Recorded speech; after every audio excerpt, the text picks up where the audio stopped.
If all of that is believable, then why did Mr. Cohen draft an agreement with a signature line for Donald Trump? What I fear for this Democratic Party that I love so much is that we have a tendency to bring nail clippers to a gunfight.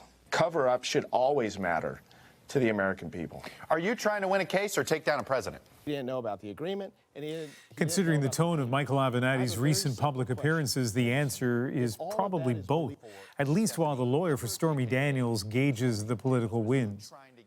Avenatti's public profile has risen quickly from little-known LA lawyer and part-time race car driver to outspoken presidential critic and possible Democratic candidate. Brash and cocky, Avenatti says the key to beating Trump in 2020 is to beat him at his own game. Rosemary's conversation with Michael Avenatti in just a moment, but first, a little background. Michael Avenatti rose to fame as the lawyer for Stormy Daniels, real name Stephanie Clifford. She's the adult film star at the center of a presidential controversy. Did Donald Trump and his lawyer pay her hush money to stay silent on an alleged affair? this is a cover-up. Avenatti defended her every chance he got. I think it's pretty clear that my client is very, very credible. It's pretty clear they've been lied to by Mr. Cohen, and it's pretty clear that Donald Trump is covering this up. This is what democracy looks like. Suddenly, in a polarized America, he's become known as a kind of anti-Trump, a role he seems to wear easily, talking a big game about how the Democrats need a fighter to beat the president and how he's willing to do it Trump style. We must leave it all on the field every day and fight for it. Using Twitter as a political tool, he's even got his own hashtag, Basta, Italian for enough. It is time to make America independent again. Now there's talk of a potential 2020 presidential run, an unconventional opponent for an unconventional incumbent. I met up with Michael Avenatti in Los Angeles to talk about just how far he'll go in taking on Trump. At what point does this become less about the lawsuit and more about ending a presidency? We're trying to bring down a president. Well, my number one focus is resolving this lawsuit for the benefit of my client. But that's not the only focus. I mean, I wouldn't be here. You know, I don't think I followed you on Twitter 6 months ago. Now you've got 700,000 followers. You are part of a national conversation in a way that you weren't before. So it's not, at what point did it no longer become the only thing you were thinking about? And suddenly you realized you were maybe doing something more than just being a lawyer? I do believe that part of my job is to make sure that the facts and the evidence are laid bare for the American public and the rest of the world. And ultimately, the American public will decide one way or the other as to the consequences, if any, that result from the cover-up and potential criminal conduct associated with this $130,000 payment. Sure, but you're now doing things that are not about that are more about pushing back on policy decisions that he's made, whether it be migrant children or other things.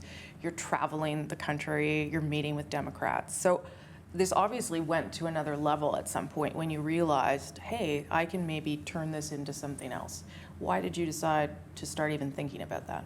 Yeah, it really wasn't about me turning it into something else, because I have a good life. And my life would be much easier if I did not enter the political realm, frankly. And I haven't decided what I'm going to do. And people kind of look at me skeptically when I say that, but that's the honest to God truth. As I sit here right now, I don't know whether I'm going to run or whether I'm not going to run. But you're sussing things out. I am. I'm absolutely doing my homework. I'm traveling around the country. I'm trying to raise money for Democrats in connection with the midterms, and at the same time, I'm gauging reaction for a potential run, talking to voters, learning about issues, and I'm being very thorough in my approach.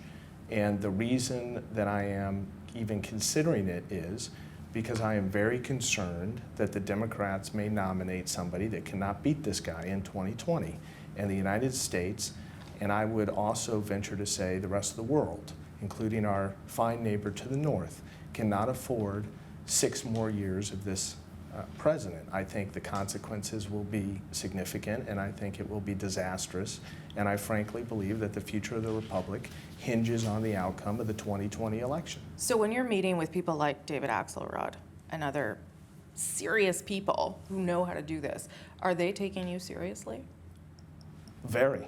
In fact, I've been surprised at the amount of positive feedback and encouragement that I have received from senior individuals within the Democratic Party and people across this country. Not just here. You have almost no political experience. Not just here in California, but in Florida and Iowa and New York and New Hampshire and 2 trips to Ohio and elsewhere. And look, this is a unique situation. You're not going to beat Donald Trump by nominating an experienced, highly knowledgeable, typical politician that can't hold a stage with him and that cannot compete with him within the media realm that we find ourselves in. You're not going to do that. He's beat 16 to 17 of those individuals already, and the definition of insanity is doing the same thing over and over again and expecting a different result. And that's exactly what is going to happen unless the Democrats nominate the appropriate candidate in 2020. And by the way, I don't believe I'm the only individual that can do that. I think there's a few others that can do it, and we'll see whether they decide to run or not. You said in one of these speeches that you've been giving that when they go low, we hit harder. We must be the party that marshals the power of law and government to strike back at those that strike our cheek and to bring those to justice. When they go low, I say, we hit harder. Why is that the right answer for public discourse in this country right now? Because I'm not sure you guys can go much lower. Well, I don't know. Or harder. Well, the Democrats certainly can go harder. I mean, the Democrats have been pacifists for far too long. They've been on the right side of issue after issue. They've been completely outmaneuvered and outplayed and outbeaten, frankly, by the Republicans for a very long time. Right, but I'm not sure that going harder and a candidate who's going to embrace social media in the same way as Donald Trump, because in some ways you know how to move the media the same way that he does. How does that make things better for this country if you just all end up playing on the same level? Do you see what I'm saying? I just wonder how that improves politics, improves people's lives, improves democracy.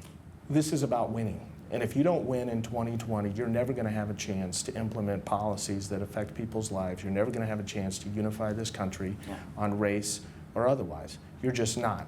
So, and anybody that claims otherwise, in my view, is just wrong. So this isn't about how one is going to govern. This is about how one is going to get the opportunity to govern. Donald Trump is inept at a lot of things. He's also brilliant at a number of things. One of the things that he's brilliant about is his use of social media, his use of Twitter. He's an expert campaigner. He knows how to motivate his base. He knows how to deliver branding and messaging. And too many people have underestimated this guy. And I'm very concerned that others may also look to underestimate him in 2020, and he's not to be underestimated. The only person that has a shot of beating this guy is somebody with a big personality that knows how to hit back. The question I would have for you about the disadvantage would be Donald Trump arrived on the scene and he was a known commodity to Americans, right? I mean, he had sort of been in their living rooms. He was associated with money. You are not as well known. People are starting to get to know you, but you don't have the same kind of brand that he did when he got into it. Would that be something that you would reflect on? Do you think that you could still take him on given the fact that he has this reputation? Love him or hate him? Absolutely. I mean, do you think Donald Trump wants to face me on a debate stage? I don't think so. I think the dichotomy between me and Donald Trump on a debate stage would be shocking, frankly. There's no doubt in my view that I have the presence to do that.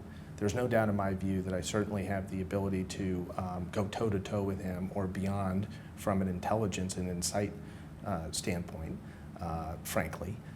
And I think that he does not want to face someone like me in the general election. You've said that a run for presidency wouldn't be about your ego. But it has to be a little bit about your ego. Well, you have to have an ego. You sound pretty confident. Oh, look, you have to have an ego to run for president of the United States, of course. And frankly, I mean, look, here's the test as it relates to whether this is about my ego. If Donald Trump does not run, and if Mike Pence does not run, I will not seek the office of the presidency. And I'll probably never seek the office of the presidency. So that is the test, frankly, as to whether this is about my ego or whether this is about solving a dumpster fire of a presidency that threatens not only the United States, but the rest of the world, perhaps. So when do you make a decision then? How does this unfold? You're going to keep talking to people? I'm going to keep talking to people. I honestly do not see how the midterms go? Correct. I honestly do not have a timeline for this. I'm going to continue to travel around the country. And are you building a team? I'm consulting with people. I'm in the process of contemplating bringing people on to help me in the process. Have you talked to former presidents? Again, I'm not going to get into who I've talked to or who I haven't talked to about this. But look, I didn't build my life around trying to take a shot at this. I didn't. I would have done a lot of things differently. There's a bunch of things I did do that I would not have done, and there's a bunch of things that I didn't do that I should have done in the last 20 years, and that's the honest to God truth. I'm 47 years of age. I didn't expect to be put in this position, but this is a very serious problem facing the United States and others. Somebody's going to have to solve it. I don't know if I'm that guy yet. What's with basta? What's with Basta? That? Yeah, well, almost all your tweets, they just end basta. So basta is a word that I first came to know from my grandmother, who was on my father's side, who was Italian, and she used to say to me basta growing up, as in enough. And so when I first got involved in this case, I thought it was rather apropos under the circumstances, and so I started using #basta, and it's caught on. So the anti-Trump moniker that people are trying to give you, and maybe that you're embracing, I'm not sure. It's unclear to me here. You're okay with that? That I'm the anti-Trump? Yeah. Well, I think under the circumstances, I can think of a few things that would be more complimentary. Thank you for your time. Thank you. Very nice to meet you. It's a Thank you. pleasure. Appreciate it.